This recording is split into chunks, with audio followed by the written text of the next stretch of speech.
Hello guys, welcome back to my channel KMSM.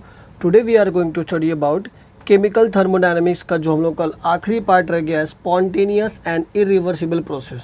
ठीक है, तो वीडियो को पूरा अंत तक देखिए क्योंकि इसके अंदर मैं आप लोगों को बताने वाला हूँ कि बोर्ड एग्जाम में ये जो छोटा सा जो हम लोग टॉपिक पढ़ने वाले उसमें से कौन से इंपॉर्टेंट क्वेश्चंस आ सकते हैं और कौन से नहीं आ सकते हैं। सो स्टार्ट करते हैं। तो स्पॉन्टेनियस और इरिवर्सिबल प्रोसेस मतलब क्या? अभी स्पॉन्टेनियस मतलब आप लोगों को ये चीज़ समझ में आ गई होगी कि जो भी रिएक्शन होगा या जो भी पर्टिकुलर चीज़ होगा वो एक ही डायरेक्शन में जाएगा और दोबारा लौट के वापस आने वाला नहीं है।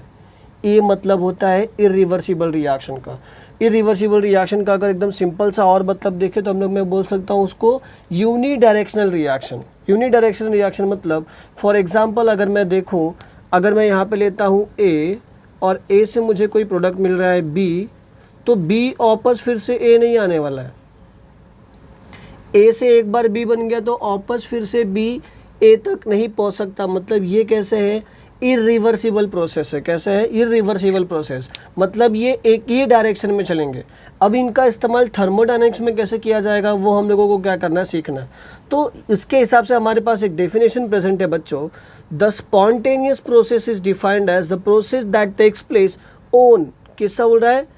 On without external influence. मतलब ऐसा प्रोसेस जो किसी भी एक्सटर्नल इन्फ्लुएंस से ना हो। एक्सटर्नल इन्फ्लुएंस मतलब कोई भी रिएक्शन के अंदर हम लोग कोई भी चेंज करेंगे तो वो क्या कहलाता है? एक्सटर्नल इन्फ्लुएंस करता है। मतलब जो भी चीज़ हम लोग एक्स्ट्रा ऐड करते हैं, तो विदाउट किसी एक्स्ट्रा चीज़ों को ऐड किए बिना जो रिएक्शन एक ही डायरेक्शन में चलेगी या जो प्रोसेस एक ही डायरेक्शन में चलेगा उसको हम लोग क्या बोल देते हैं? स्पॉन्टेनियस प्रोसेस बोल देते हैं। ठीक है, कुछ की पॉइंट है स्पॉन्टेनियस प्रोसेस की जो हम लोग यहाँ पे देखेंगे। जैसे कि हम लोग ने बोल दिया, it occur of its own and does not require any external agency to occur. It proceed in one direction and can not be takes place in the opposite direction unless the external 70% is present. ठीक है, ये हमेशा एक single direction में किया जाएगा, हम लोगों को हमेशा याद रखना है। The spontaneous process can be rapid, slow. Spontaneity is does not concern with the rate of reaction. हमेशा याद रखना है जो हमारा spontaneity है वो कभी भी हमारे speed of reaction के ऊपर नहीं डिपेंड करता। rate of reaction मतलब किसकी बात करेगा? speed of reaction की। speed of reaction के ऊपर कभी भी हम लोगों का स्पॉन्टेनियस नहीं काम कर सकता। फॉर एग्जांपल ऐसे बहुत सारे रिएक्शन है जो स्लो होती है बट सिंगल डायरेक्शन होती है। ऐसे बहुत सारे रिएक्शन जो काफ़ी रैपिडली हो जाती है बट स्लो होती है। तो वहाँ पे हम लोगों का रेट ऑफ रिएक्शन का कोई मैटर आने वाला नहीं है। ये हम लोगों को हमेशा याद रखना है। The process continuous till equilibrium is reaches. ये काफ़ी इंपॉर्टेंट पॉइंट है। प्रोसेस तब तक चलेगा जब तक कि इक्विलिब्रियम कंडीशन पे पहुंच नहीं जाता। The spontaneous is natural process and tends to occur in a direction that will leads to a equilibrium. ऐसे डायरेक्शन में जाएगा जिस डायरेक्शन में वो उसको इक्विलिब्रियम तक क्या करे? पहुंचा दे। तो ये इसके कुछ की पॉइंट। अगर मैं एग्जांपल्स की बात करूँ तो अगर हम डेली लाइफ के एग्जांपल से ले तो डेली लाइफ से एक अच्छा खासा एग्जांपल निकल के आता है कि water is always flow of its own from higher level to lower level. दूसरा, heat is always flow from hotter body to colder body. तो ये हम लोगों ने स्पॉन्टेनियस और उसके कुछ की पॉइंट्स को हम लोगों ने क्या कर लिया? समझ लिया। अब आगे बढ़ते हैं, देखते हैं इसको हम लोग जब एनर्जी से रिलेट करेंगे तो स्पॉन्टेनियस में क्या चेंजेस आएगा और क्या चेंजेस नहीं आएगा। मतलब जैसे एनर्जी बढ़ा दिया तो स्पॉन्टेनियस प्रोसेस में क्या होगा, अगर एनर्जी कम कर दिया तो स्पॉन्टेनियस प्रोसेस में क्या होगा, ये हम लोगों को क्या करना है? समझना है। तो एनर्जी एंड स्पॉन्टेनिटी।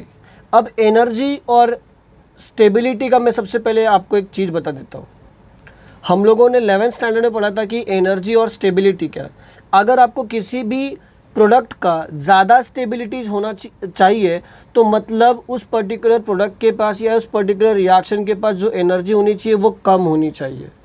ठीक है, मतलब आपके पास अगर एनर्जी मैक्सिमम होगा तो प्रोडक्ट की जो स्टेबिलिटी होगी वो ज़्यादा नहीं होगी। अगर आपके पास एनर्जी कम होगा तो प्रोडक्ट की स्टेबिलिटी क्या हो जाएगी? ज़्यादा हो जाएगी। तो यहाँ पे मैं कुछ पॉइंट डिस्कशन करूँगा जिससे आपको वो चीज़ें एकदम क्लियर हो जाएंगी। The requirement for the chemical reaction to takes place spontaneously is that the product of the reaction must be more stable than the reactant. ये हमेशा हम लोगों को याद रखना है। The stability of a substance is determined by energy. The the substance having a more energy are less stable, देखो अभी मैंने थोड़ी देर पहले बोला, whereas those that have the less energy are the most stable। तो यहाँ से मैंने लिख दिया कि energy is inversely proportional to stability, energy is inversely proportional to stability. अगर स्टेबिलिटी मैक्सिमम होगी तो एनर्जी क्या हो जाएगी, कम हो जाएगी। Spontaneous reaction, the substance with the more energy are converted into substance having less energy. हमेशा याद रखना हम लोगों को कि spontaneous reaction, the substance with the more energy are converted into the substance having the less energy, ये याद रखिए। This means the spontaneous reaction takes place in a direction in which the system is lowered, the system is lowered energy बोल सकते हैं हम लोग। The spontaneous chemical change must be accompanied with the release of energy as a heat. हमेशा याद रखिए जब भी स्पॉन्टेनियस प्रोसेस होगा तो वो रिएक्शन में अगर एनर्जी लोवर्ड हो रही है, इसका ये मतलब है कि एनर्जी कम हो रहा है। एनर्जी कब कम होगा, जब कोई पर्टिकुलर सिस्टम हीट क्या कराएगा बच्चों, रिलीज कराएगा, तो उसकी एनर्जी क्या हो जाएगी, कम हो जाएगी। In short, chemical reaction must be a exothermic in order to take place spontaneously। For example, KOH is react with acid, ठीक है, base react with acid, it will produce KNO3 plus water with release of -57 kilo joule का heat क्या कर रहा है, ये release कर रहा है। बट अभी भी देखिए गाइस, हम लोग यहाँ पे एग्जैक्टली नहीं बता सकते कि वो पर्टिकुलर प्रोसेस स्पॉन्टेनियस है या नहीं। मतलब एक ही जो फैक्टर होता है एक्सोथर्मिक का, वो डिसाइड नहीं कर पाता, क्योंकि कभी कभी एंडोथर्मिक रिएक्शन में भी हम लोगों को स्पॉन्टेनियसली दिख जाती है। फॉर एग्जांपल, जब हम लोग NaCl को डिसॉल्व करेंगे वाटर के अंदर, तो वहाँ पे हम लोगों को क्या दिखाई देता है, एब्जॉर्प्शन दिखाई देता है। अब अगर वो एब्जॉर्ब होगा तो वहाँ पे क्या होगा, सिस्टम हीट क्या कर रहा है, एब्जॉर्ब कर रहा है, मतलब प्लस हो गया। तो यहाँ पे भी मुझे ये प्रोसेस स्पॉन्टेनियस दिखाई दे रहा है। तो यहाँ पे मैं लिखूंगा this are endothermic and spontaneous. It is therefore clear that the exothermicity is not sufficient criteria for the deciding the spontaneity.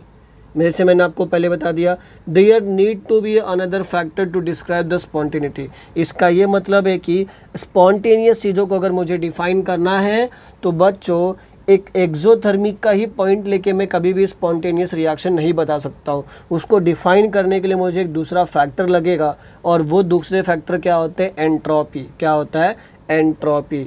Entropy का एकदम सिंपल सा फंडा होता है बच्चों, याद रखो। एंट्रोपी मतलब होता है रैंडमनेस और डिसऑर्डरनेस।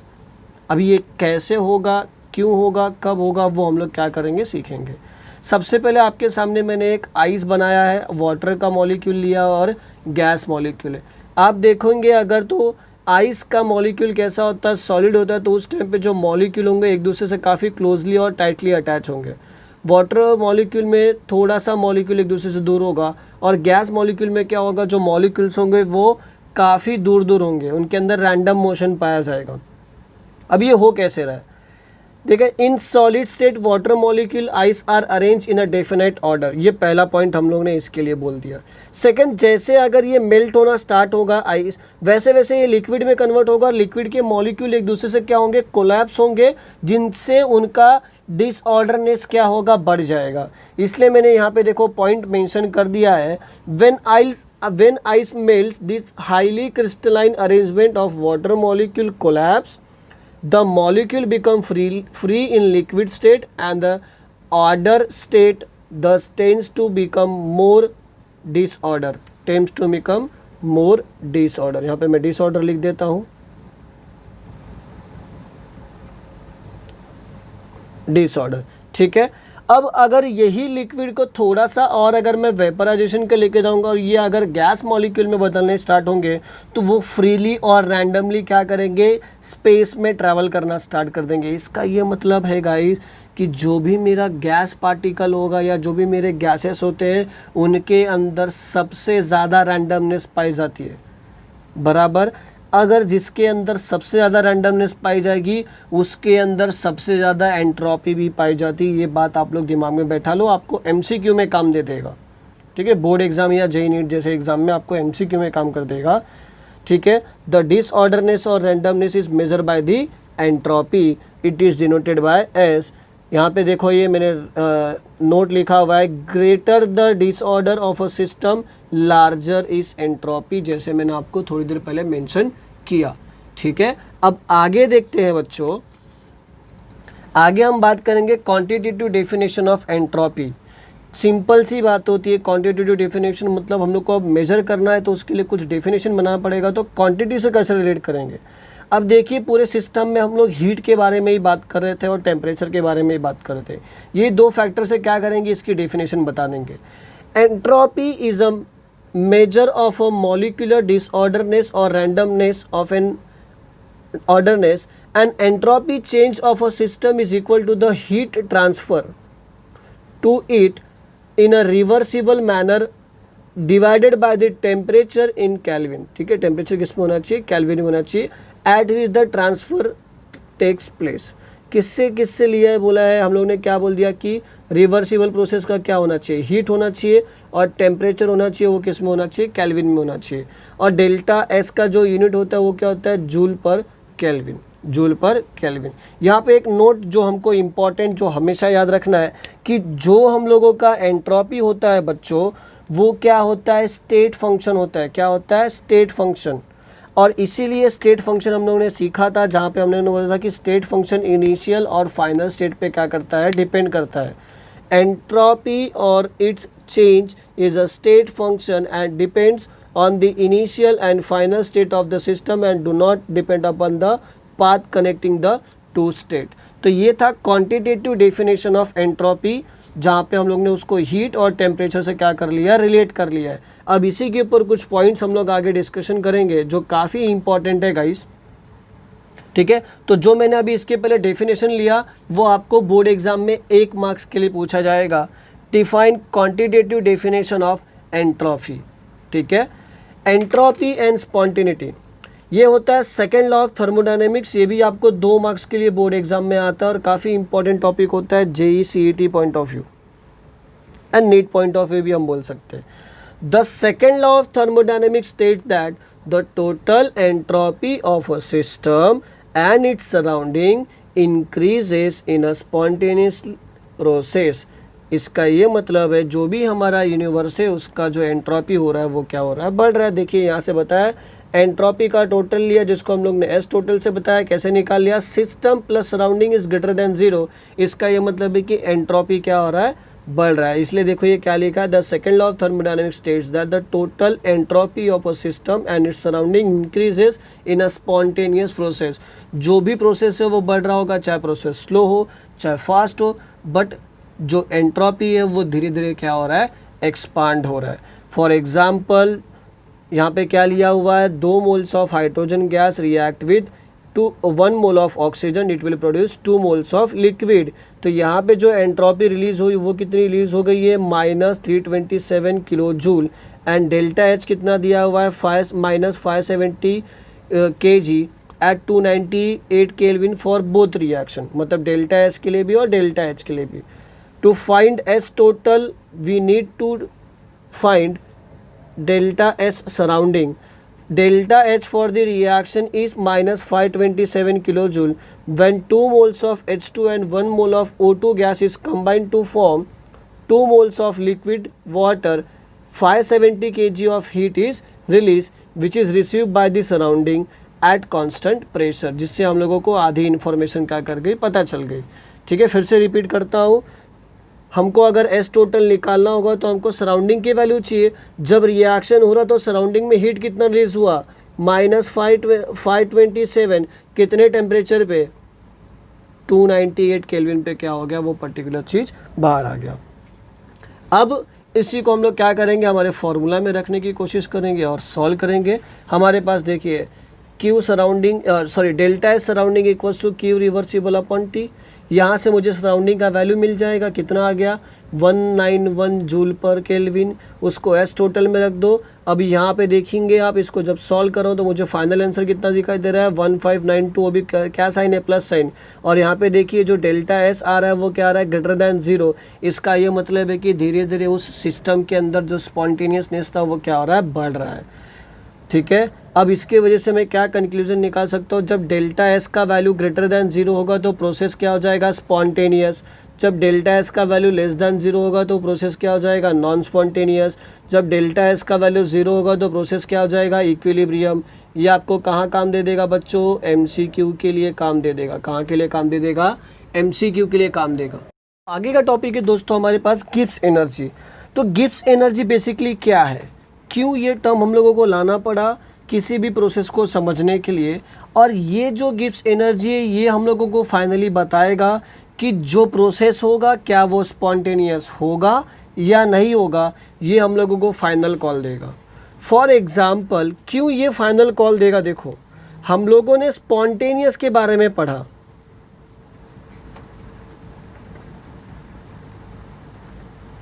वहाँ पे हम लोग ने बोला अगर रिएक्शन से हीट रिलीज होगा, मतलब हीट रिलीज होगा कैसे होगा, नेगेटिव। हीट अगर बाहर जाएगा तो रिएक्शन क्या है, स्पॉन्टेनियस है। रिएक्शन क्या है, स्पॉन्टेनियस। बट एक केस ऐसा भी था वहाँ पे कि जहाँ पे सिस्टम ने क्या कर लिया, हीट एब्जॉर्ब कर लिया, तो भी रिएक्शन किस में चली गई, स्पॉन्टेनियस में चली गई। तो भी रिएक्शन किस में चली गई, स्पॉन्टेनियस में। तो बेसिकली ये जो था वो हम लोगों को 100% नहीं बता पाया कि जो भी सिस्टम होगा वो स्पॉन्टेनियस होगा या नहीं होगा। अब दूसरा हम लोगों ने पढ़ लिया था एंट्रोपी। एंट्रोपी के बारे में हम लोगों ने क्लियर कट बोल दिया था कि अगर जितना रैंडमनेस बढ़ेगा, जितना रैंडमनेस बनेगा, या मैं बोल सकता हूँ जितना डिसऑर्डरनेस बढ़ेगा,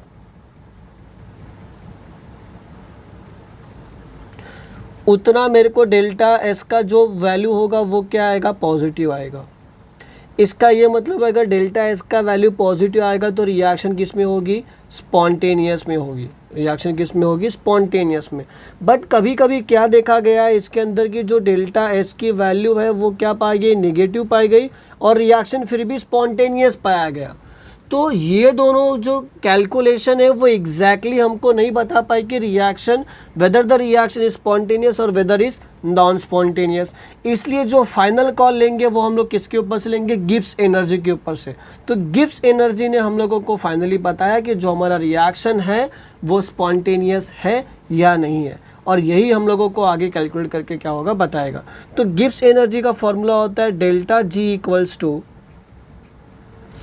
H माइनस टी एस। यहाँ पे H क्या है, एंथैल्पी, T क्या है, temperature in kelvin, and S क्या है, यहाँ पे एंट्रोपी है।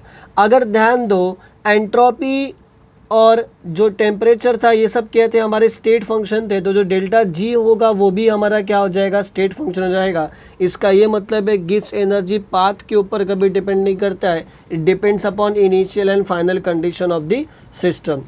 अब चेंज इन एंथैल्पी निकालना होगा या चेंज इन गिब्स एनर्जी निकालना होगा, तो मैं क्या बोलूँगा, delta G equals to delta H minus T delta S at constant temperature हम लोग लेके क्या करेंगे, सॉल्व करेंगे। तो ये हम लोगों का चेंज इन गिब्स एनर्जी का क्या आ गया बच्चों, फॉर्मूला आ गया।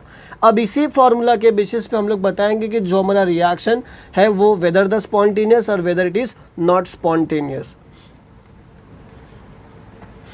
ठीक है, गिब्स एनर्जी एंड स्पॉन्टेनिटी, देखिए रिलेशन आ ही गया। अब हम लोग इसके हिसाब से क्या करेंगे, सॉल्व करेंगे। The total entropy of a system accompanied by the process of delta S total equals to delta system plus delta surrounding। ठीक है, यहाँ पे जो हम लोगों ने लिया entropy of system plus entropy of surrounding, और सिस्टम का जो सिस्टम को हम लोगों ने सबस्क्रिप्ट जो था वो किससे रिप्लेस कर दिया, सिर्फ डेल्टा एस से रिप्लेस कर दिया। और अभी हम लोगों को डेल्टा सराउंडिंग क्या करनी है, पता कर लेनी है। तो relation between delta G and delta S total, according to the second law of thermodynamics, for a process to be a spontaneous, delta S की वैल्यू क्या होना चाहिए, ग्रेटर दैन 0 होनी चाहिए। डेल्टा एस की वैल्यू क्या होनी चाहिए, ग्रेटर दैन 0 होना चाहिए। If delta H is the enthalpy change accompanied by a reaction your system, the enthalpy change of the surrounding is minus delta H. तो सराउंडिंग्स में जब हीट जाएगा तो वो हीट रिलीज होगा तो वो कितना हो जाएगा, माइनस। तो यहाँ से डेल्टा सराउंडिंग की जो वैल्यूज़ मिलेगी वो क्या जाएगी, minus delta H upon T. अब ये क्या करना है, ये इक्वेशन नंबर 1 में क्या करना है, वैल्यूज़ रख देना है। हम लोग क्या करेंगे, पहले इसको रीअरेंज कर लेंगे। ठीक है, तो अब देखिए substituting in equation 1 delta S total equals to delta S minus delta H upon T, ये सराउंडिंग का वैल्यू हमने इसमें रख दिया। अब इसको क्या करेंगे, रीअरेंजमेंट कर लेते हैं। दस delta S total is express in terms of properties of the system, तो T delta S total equals to delta H minus T delta S, but we have delta G equals to delta H minus T delta S. अब ये दोनों equation से compare करूंगा तो मुझे एक final equation मिलेगा, delta G equals to T minus delta S total. अब ये नेगेटिव साइन क्या इंडिकेट कर रहा है, किस लिए लगा, ये मुझे ये 2 पॉइंट आप सबको क्लियर करने हैं। ये 2 पॉइंट अगर आपने एकदम क्लियर कर लिए तो आपको समझ जाएगा कि नेगेटिव पॉइंट क्यों आया था। The equation indicate that the delta G and delta S total have the opposite sign because T is always positive, thus for the spontaneous process carried out at constant temperature, तो delta S total is greater then 0, वहाँ पे delta G क्या होना चाहिए, less than 0 होना चाहिए, तो process क्या होगा, स्पॉन्टेनियस होगा। ये पहला point. Gibbs energy of a system decreases in a spontaneous change that takes place at a constant temperature and pressure for a non-spontaneous process। तो अगर नॉन स्पॉन्टेनियस प्रोसेस चाहिए तो डेल्टा एस की वैल्यू क्या होगी, लेस देन 0, और Gibbs energy को जो वैल्यू होगी वो क्या हो जाएगी, ग्रेटर देन 0। तो ये कंडीशन से हम बता सकते हैं कि वेदर द रिएक्शन स्पॉन्टेनियस और नॉन स्पॉन्टेनियस। आगे और कंडीशन है जो हम डिस्कस करेंगे। अभी हम लोग अभी डेल्टा जी के लिए एक नोट लिख लेते हैं, delta ji is less than 0 the process is spontaneous. If the delta G is greater than 0 process is non spontaneous, और डेल्टा G इक्वल्स टू 0 होगा तो क्या हो जाएगा, process at equilibrium, process at equilibrium. अब आगे की बात करते हैं, एक पर्टिकुलर ग्राफ के थ्रू, या सॉरी ग्राफ बोल रहा हूँ मैं, एक पर्टिकुलर टेबल के थ्रू मैं आपको क्या करता हूँ, समझाता हूँ कि स्पॉन्टेनिटी एंड डेल्टा एच और डेल्टा एस में क्या रिलेशन है। 1 बाय 1 पॉइंट क्या करेंगे, डिस्कस करेंगे। और अगर आपको ये टेबल याद हो जाएगा तो काफ़ी इंपॉर्टेंट है, इसमें आपको MCQ एंड न्यूमेरिकल अंडरस्टैंड करने के लिए आपको काफ़ी इजी होगा। जब डेल्टा एच का वैल्यू निगेटिव होगा मतलब एक्सोथर्मिक, और जब डेल्टा एस क्या होगा, पॉजिटिव होगा, तो उस टाइम पे जो डेल्टा जी होगा वो क्या होगा, निगेटिव होगा। Then the reaction will spontaneous at lower temperature. ठीक है, ये पहला कंडीशन।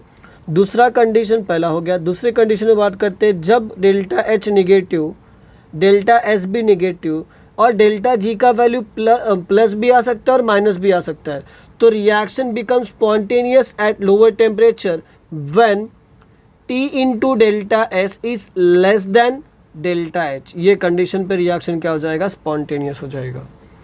थर्ड मैं बोलूँगा, जब एंडोथर्मिक रिएक्शन होगा मतलब डेल्टा एच की वैल्यू क्या होगी, पॉजिटिव, एंट्रोपी का वैल्यू क्या होगा, पॉजिटिव, डेल्टा जी का वैल्यू प्लस और minus, reaction become spontaneous when at high temperature, जब T into delta S is greater than क्या हो जाएगा, डेल्टा एच, तब ये रिएक्शन क्या हो जाएगा, स्पॉन्टेनियस हो जाएगा। और जब डेल्टा एच का वैल्यू पॉजिटिव हो, डेल्टा एस का वैल्यू नेगेटिव हो, और डेल्टा जी का वैल्यू पॉजिटिव हो, तो reaction are non spontaneous, reaction are non spontaneous. तो देखिए गिब्स एनर्जी ने हम लोगों को पूरा क्लियर कर दिया कि कब रिएक्शन स्पॉन्टेनियस होगा और कब रिएक्शन नॉन स्पॉन्टेनियस होगा। आगे बढ़ते हैं हम लोग चैप्टर में। आगे हम लोगों के पास आता है टेम्परेचर इक्विलिब्रियम। टेम्परेचर इक्विलिब्रियम काफ़ी सिंपल है, हम लोगों को इक्विलिब्रियम कंडीशन के बारे में बात करना है। अगर मैं इक्विलिब्रियम कंडीशन के बारे में बात करूँ तो यहाँ पे देखेंगे तो ना अब इसमें कुछ चेंज होगा ना इसमें भी कुछ चेंज होगा, दोनों सिस्टम किस में आ गए, इक्विलिब्रियम पोजीशन पे आ गए। अगर मैं नंबर लेके बात करूँ तो यहाँ पे भी 50 होगा और यहाँ पे भी कितना होगा, 50 होगा। तो यहाँ पे मैं बोलूँगा at equilibrium the process is neither spontaneous और non spontaneous because it is balanced between the spontaneous and non spontaneous behavior। तो इस टाइम पे जो हमारा डेल्टा जी का वैल्यू होता है वो कितना होता है, 0 होता है। तो यहाँ से मुझे डेल्टा एच इक्वल्स टू क्या मिल जाएगा, टी डेल्टा एस। तो यहाँ से मुझे टेम्परेचर की वैल्यू क्या मिल जाएगी, delta H upon delta S. T is the temperature at which the change over between the spontaneous and non spontaneous behaviour occur. इसी टेम्परेचर पे हम लोग स्पॉन्टेनियस और नॉन स्पॉन्टेनियस प्रोसेस क्या कर सकते हैं, निकाल सकते हैं। आगे बात करेंगे Gibbs function and equilibrium constant. ठीक है, इक्विलिब्रियम कांस्टेंट हम लोग ने 11th स्टैंडर्ड में पढ़ा हुआ था बच्चों Kc के लिए और Kp के लिए आप लोगों ने इक्वेशन निकाला था, P स्टैंड फॉर प्रेशर, तो equilibrium constant for partial pressure के लिए सॉल्व किया था आपने, और इक्विलिब्रियम कांस्टेंट फॉर कंसंट्रेशन आप लोगों ने सॉल्व किया था। और एक टर्म पढ़ा था रिएक्शन कोएफिशिएंट, जिसको हम क्या बोलते थे, Q, वो इक्विलिब्रियम के जस्ट पहले की जो वैल्यू होती थी उसको हम लोग क्या बोलते थे, रिएक्शन कोएफिशिएंट बोलते थे। तो हमारे पास डेल्टा जी का इक्वेशन होता है delta G equals to delta G not plus RT ln Q। अबे डेल्टा जी नॉट क्या है, डेल्टा जी नॉट मतलब वो स्टैंडर्ड कंडीशन की बात कर रहे, तो स्टैंडर्ड कंडीशन कब आएगा, जब मेरा रिएक्टेंट एंड प्रोडक्ट भी क्या होगा, स्टैंडर्ड कंडीशन में होगा या स्टैंडर्ड स्टेट में होगा। आगे बात करते हैं कि Q is called reaction coefficient. एक रिएक्शन कंसिडर करते हैं A plus B gives C plus D, और उसके स्टैचोमेट्रिक कोएफिशिएंट भी मैंने क्या करके लिखे हुए हैं वहाँ पे। तो G equals to delta G plus RT ln of QC। अब मैं किसके बारे में बात कर रहा हूँ, कॉन्सेंट्रेशन के बारे में, ठीक है। तो यहाँ पे जब मैं QC का वैल्यू लिखूंगा तो क्या हो जाएगा, concentration of C raise to C, concentration of D raise to D upon concentration of A raise to A into concentration of B raise to B। तो ये किसके लिए हो गया, फॉर कॉन्सेंट्रेशन के लिए होगा। अब अगर ये मैं पार्शियल प्रेशर के लिए बात करूँगा तो प्रेशर के लिए मेरे पास ये इक्वेशन प्रेजेंट है, यहाँ पे क्या बोल दूंगा, delta G equals to delta G not plus RT ln of, ठीक है, pressure of C raise to C, pressure of D raise to D, pressure of A raise to A into pressure of B raise to B।